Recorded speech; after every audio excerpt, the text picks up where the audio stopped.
हम हर बात में विदेशों से तुलना करते हैं भारत की, लेकिन जब विदेशों की जो टेक्नोलॉजी है उसको एडॉप्ट नहीं करते। हमारे यहाँ प्राइमरी स्कूल के टीचर्स को मिलते हैं 5,000 रुपये और विदेशों में भी मिलते हैं 50,000 रुपये। प्राइमरी जब कच्चा गढ़ा होता है उसको शेप देने के लिए एक अच्छे टीचर्स की ज़रूरत होती है। वहाँ ज़्यादा मेहनत करनी चाहिए और वहाँ पे ज़्यादा एजुकेटेड टीचर्स आने चाहिए। जब बहुत सारी डिबेट में मैं घूमता हूं, लगभग 30-40 शहर घूम लेता हूं, तब कोई एक सवाल मुझे मिलता है, निश्चित तौर से आपके लिए ताली बजाई जानी चाहिए। और वो जो कोमल पौध होती है उस पर ज्यादा खर्च होना चाहिए। मुझे भी लगता है ऐसा, मुझे भी लगता है। एक बात और कहना चाहता हूं, ये जो रेवड़ियां बांटते हैं, मैंने एक पिछले यूपी के चुनाव थे तो अमित शाह जी ने कहा था कि 5 रुपए किलो घी दे देंगे, किसी ने कहा कि हम 10 रुपए किलो की चीज दे देंगे। आप भारतीयों को पंगु कर रहे हैं, उनको स्टेबल कीजिए। 8वीं क्लास तक एक टेक्निकल एजुकेशन लेकर के आइए ताकि वो बच्चा खुद अपने आप को प्रोडक्टिव कर ले और खुद संबल हो जाए, तो आपकी इन रेवड़ियों की जरूरत नहीं पड़ेगी नेताओं को। तो आपकी इन रेवड़ियों की जरूरत नहीं पड़ेगी। मेवात जिले के हैं, ये कहा गया कि अशोक गहलोत जी का मतलब तुष्टीकरण, अशोक गहलोत जी का मतलब उन्माद। मेवात से आए हैं मुस्लिम नेता। मैं आऊंगा बेटा, जरूर आऊंगा जी। जनाब, ऐसा है कि राजस्थान में अब की बार अशोक गहलोत ने सभी वर्ग के लिए, चाहे वो गरीब हो, कर्मचारी हो, किसान हो, और डेवलपमेंट के नाम पर जितने जिले बनाए, जितने तहसील बनाए, जितने पीएससी बनाए, जितने हॉस्पिटल बनाए, आज तक भारतीय जनता पार्टी तो छोड़िए आप, हिंदुस्तान के इतिहास में किसी भी मुख्यमंत्री ने ऐसा नहीं किया। इसलिए बीजेपी वालों के पास कोई जवाब तो है नहीं, उस बात का कोई जवाब नहीं है। अगर इनके पास जवाब है, इनके पास सिर्फ हाउल्ला, हिंदू मुस्लिम के नाम पर बांटना, बुलडोजर में बैठ करके फार्म भरने जाना, इसके अलावा दूसरा काम नहीं।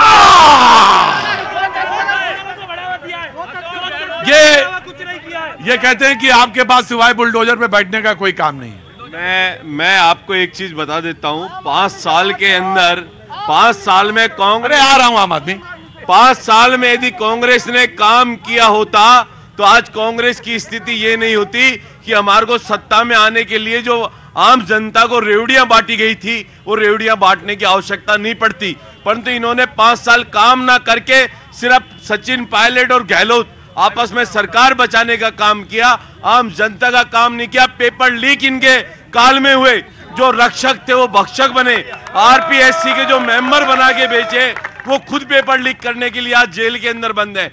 आम जनता, महिलाएं सुरक्षित नहीं रही, अपराधों का ग्राफ पूरे भारत देश के अंदर राजस्थान का नंबर 1 था। आज मेवात के मेरे भाई खड़े हैं, आज मेवात क्षेत्र के अंदर, हमारे अलवर शहर के अंदर एक कंपनी बाग गोपाल टागिज के यहाँ से गायें भर भर के ले जाते हैं गो तस्कर। मुझे मालूम है ये अलवर का इलाका है। हाँ। मैं बताना चाहता हूं, इनके पास झूठे इल्जामात के अलावा कुछ भी नहीं है। और मैं ये कहता हूं कि माननीय गहलोत साहब ने किसी भी स्टेट में आज तक 19 जिले एक साथ बनेंगे तो पहली बार इस राजस्थान में बने। आप जी मैं आया। मुझे मालूम है कि अलवर का इलाका है ये, और हर आदमी यहाँ पे बड़ा घना है, कोई हल्का तो है ही नहीं। आ रहा हूँ आम आदमी जी, कहाँ बोलो, एक करके जी। यहाँ पे इस शहर में या राजस्थान में पूरे में एक ही चीज चल रही है। एक गरीब आदमी होता है, उसको मीटर लाइट की प्रॉब्लम है, कोई नहीं सोल्व करेगा।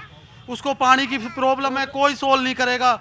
इनमें से एक से भी ये पूछो कि इसका किसका नेता जीतने के बाद में सोल्व हो गए। गरीब के नहीं होंगे तो पैसे वालों के होंगे, काम भी मिडिल क्लास के होंगे। गरीब लेवल के है ना, उनके ना कोई काम होगा, सड़कों पे गायें घूमेंगी, किसी का कुछ नहीं होगा। बीजेपी आओ, कांग्रेस आओ, लेकिन इनसे एक से पूछो कौन सा आने के बाद में काम होगा। अब आया, अब मैं आ रहा हूं, आराम से जी। बीजेपी एंड देन कांग्रेस, बताइए, नौजवान ने आपसे सवाल पूछा है कि कौन से काम होंगे। बीजेपी जब आती है, जब विकास साथ में आता है और सब वर्गों के लिए विकास किया जाता है। कांग्रेस जब आती है भ्रष्टाचार साथ में लाती है, और भ्रष्टाचार के साथ अपराध के ग्राफ बढ़ जाते हैं। और भारतीय जनता पार्टी आएगी तो आम जनता की जो समस्या है, पानी की समस्या है, चिकित्सा क्षेत्र में सुविधा है, भ्रष्टाचार कम हो, युवाओं को रोजगार मिले, ये सारे काम बीजेपी की जी। कांग्रेस, इन्होंने जवाब मांगा है और बहुत युवा ने बहुत सटीक जवाब दिया है।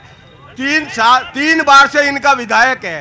इन्होंने एक बात कही थी हमारी डबल इंजन की सरकार दे दो। अलवर की जनता ने इनको डबल इंजन की नहीं ट्रिपल इंजन की सरकार दे दी, लेकिन इनका विकास का बछड़ा नहीं भाई आज तक। और ये जो आज काम दिख रहा है नगर परिषद में, ये अजय अग्रवाल का कार्य है, या भंवर जितेंद्र के कार्यकाल में, एमएलए के कार्यकाल में काम हुआ है। इनके कार्यकाल में बताया कि ईंट भी लगी हो किसी ने इनके। आ गया ईंट, आ गया जी, मैं आ गया आराम से। जी भाई साहब नमस्ते। नमस्कार, राजेश बिरमानी। जी राजेश बिरमानी। राजेश बिरमानी, मैं आ रहा हूँ बेटा, आ रहा। हाँ जी, कल बीजेपी ने क्या काम करते हैं साहब राजेश जी? व्यापार है मेरा। व्यापार है, काहे का व्यापार है? फाइनेंस का काम है। फाइनेंस का काम है जी। राजेश बिरमानी जी का सवाल है, आने दीजिए जी। कल बीजेपी ने अपना घोषणा पत्र जारी किया है जो टोटली जुमलेबाज है। टोटली जुमले के हिसाब से जो जितने भी घोषणा पत्र है सारी की सारी घोषणाएं गहलोत सरकार कर चुकी है। सारे के सारे जुमले हैं, सारे जुमले हैं। सारी जितनी भी घोषणा पत्र जारी किया है वो सारे के सारे गहलोत सरकार ऑलरेडी दे चुकी है। बोले सारे के सारे। हाँ जी बिल्कुल सर जी, नमस्कार सर जी। नमस्कार भैया, तुम्हारा इंतजार कर रहे थे। क्या नाम है तुम्हारा? अनिल कुमार राजपूत सर जी। ये इलाका राजपूत बहुल इलाका है। अंदर आओ, आ जाओ आ जाओ आ जाओ। अरे नौजवान, कंधों पे बैग, हाथ जो है मुट्ठियां हवा में। अरे नौजवान का तो पोजीशन बन गई। आ जाओ जल्दी आ जाओ। क्या नाम है बेटा? अनिल कुमार सर जी। अनिल कुमार, कहाँ जा रही है? आओ पास में। बिल्कुल हाँ जी, बोलो। मोदी सरकार चाहिए, राजस्थान में बीजेपी चाहिए और कुछ नहीं। Only BJP, only. बिल्कुल। एक मिनट, मुझे समझ करना सवाल, बीजेपी क्यों? सर बीजेपी ने क्या नहीं किया ये बता दीजिए मुझे तो पहली बात। तू बताओ पहले कि। मैं बताता हूँ।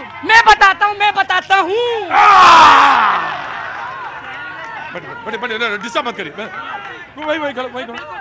हिलना नहीं, यहाँ पे, यहाँ से हिलना नहीं। इधर देखो, मेरी आंख में देखो। आप कहते हैं बीजेपी ने क्या नहीं किया, ये मैं बताऊंगा। और इधर कौन हाथ उठा? आइए आशिमा जी, आइए, बिल्कुल आइए। बहुत देर से हल्ला मचा रही हैं जी। सवाल आपका, वो कहते हैं बीजेपी ने क्या नहीं किया जी। वो सही कह रहे हैं भाई, एक मिनट, हल्ला नहीं, मैं आ रहा हूँ बाबू, आ रहा हूँ जी। वो सही कह रहे हैं, बीजेपी ने क्या नहीं किया इसका तो पूरा लंबा चिट्ठा है। कुछ भी नहीं किया, नॉट एट ऑल, कुछ भी नहीं किया जनाब। ये जो छाती खोल के यूं बोल रहे हैं कुछ नहीं किया, ये मोदी की देन है, बता रहा हूँ। नहीं, अब तक यूक्रेन में बम्बों के नीचे पड़े होते जो पाकिस्तान, जो दूसरे लोग जो छुप के निकल रहे हैं ना झंडा लेके इंडिया का, ये मोदी की देन है। तुम लड़की हो, बस आराम से भाई देखो,